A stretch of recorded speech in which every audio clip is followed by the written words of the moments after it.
Oke, jadi pada kesempatan kali ini saya akan membahas materi UTS Biomonitoring. Yang pertama itu pengertian dari biomonitoring. Secara umum, istilah biomonitoring dipakai sebagai alat atau cara yang penting dan merupakan metode baru untuk menilai suatu dampak pencemaran lingkungan. Istilah yang lebih spesifik adalah monitoring biologi atau biological monitoring. Di dalam praktek penggunaan monitoring biologi atau MB adalah untuk memonitor populasi yang terpapar oleh bahan polutan di tempat kerja maupun di lingkungan. Tujuan dari kegiatan pemantauan biologi adalah sama dengan pemantauan ambien, yaitu mencegah terjadinya paparan bahan kimia yang dapat menyebabkan gangguan kesehatan baik secara akut maupun kronis. Jadi ini kesehatan baik manusia maupun lingkungan. Dalam hubungannya dengan risiko terhadap kesehatan, pendekatan pemantauan biologi dan pemantauan ambien terhadap risiko kesehatan dapat dinilai dengan beberapa cara.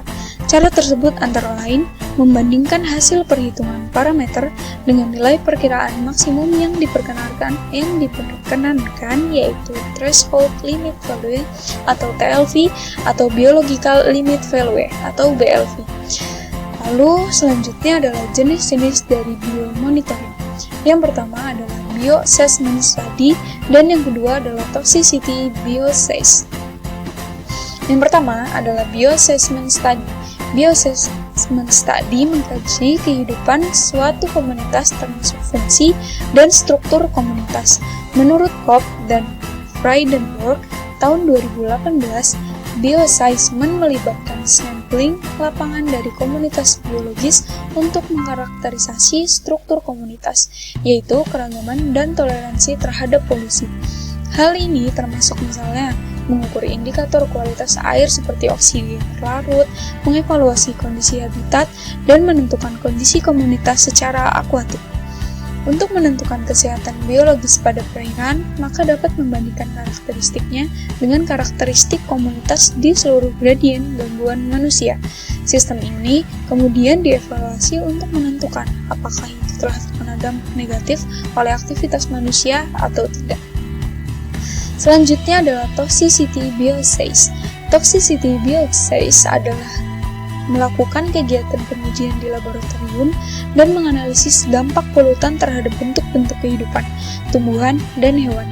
Tujuan pengujian toksisitas adalah untuk menentukan apakah suatu senyawa atau sampel air memiliki potensi untuk menjadi racun bagi organisme biologis dan jika demikian, sejauh mana dampaknya. Toksisitas dapat dievaluasi di seluruh organisme, atau in vivo, atau menggunakan molekul atau sel in vitro. Keuntungan utama pengujian toksisitas adalah mendeteksi senyawa beracun berdasarkan aktivitas biologis dan karena itu tidak menuntut pengetahuan yang dalam tentang polutan untuk mengidentifikasi keberadaannya. Tidak seperti kimia analisis atau analisis kimia. Setelah polutan yang terduga memberi pengaruh telah diidentifikasi, pendekatan pemodelan atau in silico dapat digunakan untuk memprediksi toksisitasnya berdasarkan sifat fisiko-kimia senyawa yang kemungkinan keberadaannya dan perjalanannya di lingkungan. Itu menurut NHELT tahun 2012. Materi selanjutnya adalah avertebrata. Lalu, apa itu avertebrata? Jadi, menurut para saintis menuturkan mengenai pengertian hewan avertebrata pada dua kategori utama, yaitu invertebrata, in yang artinya tanpa, dan vertebrae artinya tulang belakang, dan vertebrata atau tulang bertulang belakang. Jadi, secara lengkap pengertian hewan invertebrata atau avertebrata ialah hewan tingkat rendah dan tidak memiliki tulang belakang. Selanjutnya, hewan avertebrata atau invertebrata merupakan hewan yang memiliki tulang belakang atau ruas-ruas tulang belakang atau tulang-tulang lain di dalam badannya. Terdapat hewan yang mempunyai badan yang lunak dan juga terdapat hewan yang mempunyai kulit keras yang berfungsi untuk melindungi badan. Rangka yang membangun tubuh dari beberapa hewan invertebrata ialah rangka luar, dengan artian rangka hewan avertebrata untuk invertebrate tersebut berada pada bagian luar tubuhnya. Fungsinya adalah sebagai pelindung atau pembentuk tubuh bagi hewan invertebrate atau avertebrata yang pada umumnya bertubuh lunak. Contohnya itu kayak siput. Itu. ada pada gambar itu karena dia memiliki tubuh yang lunak sehingga dia memiliki kulit luar yang keras. Itu berfungsi untuk melindungi badannya yang lunak itu. Selanjutnya, Avertebrata itu terbagi menjadi 8 filum. Filum yang pertama adalah Porifera. Porifera adalah hewan multiseluler yang paling sederhana karena hewan ini memiliki tubuh yang berpori. Porifera dapat dimanfaatkan sebagai bahan baku spons yang sering digunakan untuk perlengkapan mandi dan pengisi tempat duduk kendaraan. Karena memang porifera itu kalau dipegang aslinya itu empuk. Yang kedua adalah Coelenterata. Kelompok hewan berongga atau Coelenterata mempunyai bentuk tubuh seperti tabung. Bentuk tubuhnya beragam, tapi mempunyai rongga dengan mulut yang dikelilingi oleh tentakel. Dalam keadaan berenang, mulutnya menghadap ke dasar laut. Seperti itu kalau yang di situ kebalik ya. Biasanya menghadapnya atas. Lalu yang ketiga itu Platyhelminthes. Platyhelminthes dalam bahasa Yunani artinya cacing pipih. Cacing pipih adalah filum dalam kerajaan Animalia, hewan. Filum ini mencakup semua cacing pipih kecuali Nemertea, yang dulu merupakan salah satu kelas pada Platyhelminthes yang telah dipisahkan. Yang keempat adalah Echinodermata. Echinodermata berasal dari bahasa Yunani yang artinya kulit berduri. Filum Echinodermata, kelompok hewan ini ditemukan di hampir semua kedalaman laut. Echinodermata adalah filum hewan terbesar yang tidak memiliki anggota yang hidup di air tawar atau di darat. Selanjutnya adalah Nematelminthes.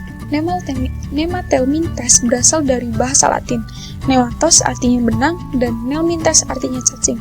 Anggota-anggota Nematelminthes mencakup berbagai macam cacing gilik. Hewan dengan tubuh silinder memanjang, tidak berluas-luas dan sangat panjang. Yang keenam adalah Annelida. Annelida berasal dari kata annulus yang berarti cincin dan oidos yang berarti bentuk. Annelida atau cacing gelang adalah cacing yang tubuhnya bersegmen. Ketujuh adalah Mollusca. Mollusca berasal dari bahasa Latin. Mollusca yang artinya lunak. Mollusca adalah hewan Triploblastic Slomata yang bertubuh lunak. Mollusca hidup di laut, air tawar, payau, dan di darat. Beberapa mollusca memiliki cangkang. Filum Mollusca merupakan filum terbesar kedua setelah Arthropoda. Yang kedelapan adalah Arthropoda. Arthropoda memiliki nama lain, yaitu hewan yang berbuku-buku. Arthropoda bisa ditemukan di air laut, di air tawar, darat, dan di udara. Arthropoda bisa menjadi parasit. Filum Arthropoda memiliki spesies yang paling besar, yaitu 75% dari seluruh hewan yang ada di seluruh dunia.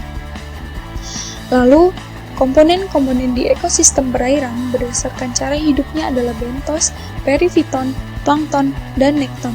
Salah satu komponen yang memiliki variasi organisme yang sedikit dalam suatu perairan adalah nekton dan memiliki peranan yang cukup penting dalam rantai makanan suatu perairan. Yang pertama itu ada plankton. Plankton adalah suatu golongan jasad hidup akuatik berukuran mikroskopik, biasanya berenang atau tersuspensi dalam air, tidak bergerak atau hanya bergerak sedikit untuk melawan atau mengikuti arus. Yang kedua adalah nekton.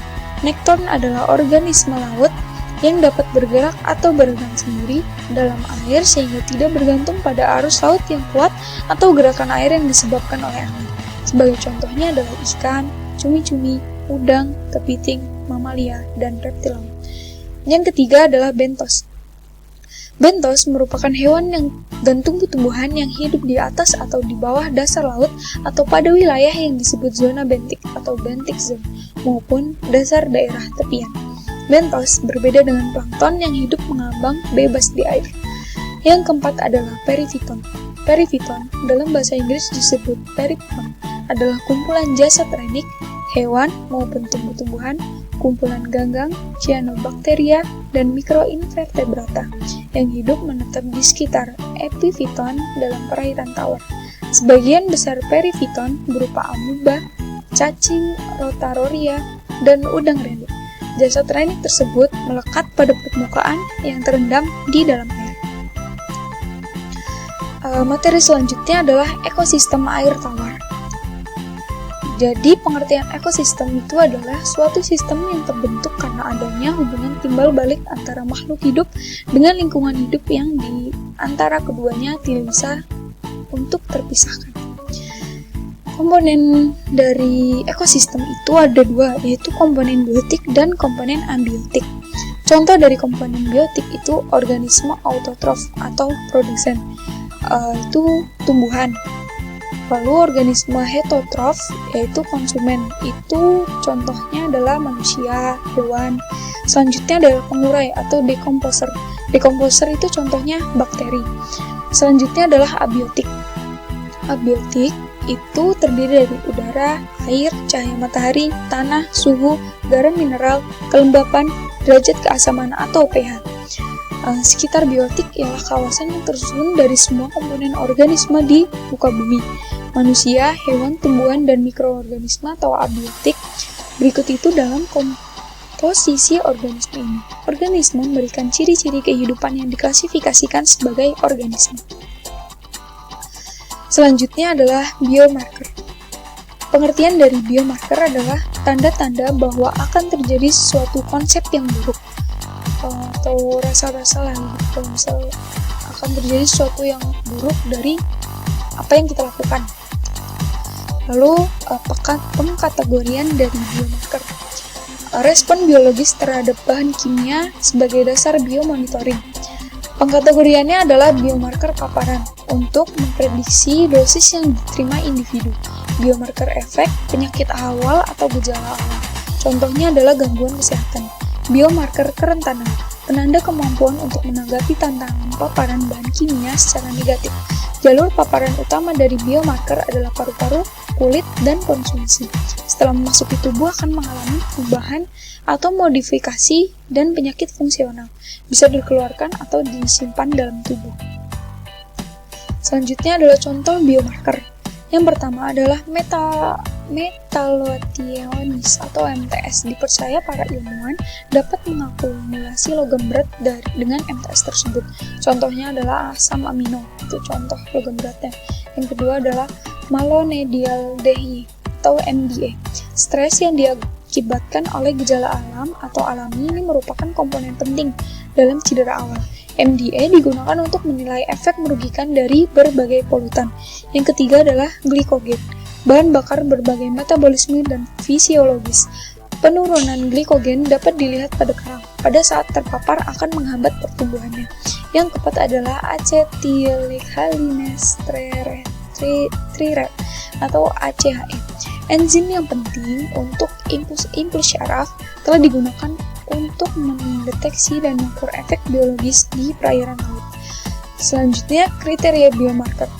Kriteria biomarker harus memberikan tanggapan yang sensitif untuk mendeteksi tahap awal dari proses toksisitas dan harus mendahului efek pada organisme biologis tingkat tinggi.